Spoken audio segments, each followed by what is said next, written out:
SERV stock analysis tomorrow and onward. In this 1 minute video, I'm telling you whether SERV Robotics stock is a buy or not for me. So watch this very short 1 minute video till the end, find out.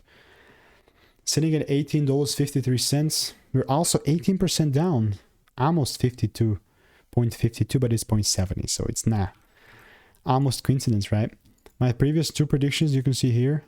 You can watch the videos, but both of them were me just being long beforehand.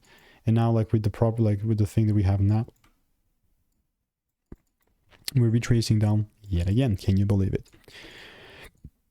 So in that case, can you guess what my bias is on the current price action? If I see retracements, I'm obviously longing the crap out of this thing. So in the meantime, do you know what I'm going to keep doing? Is I'm waiting for like a 15 or 5 minute double break, and then I will take things up. So if you want to make more money trading in a simple and lean way, click the first link in the description. It's a free newsletter.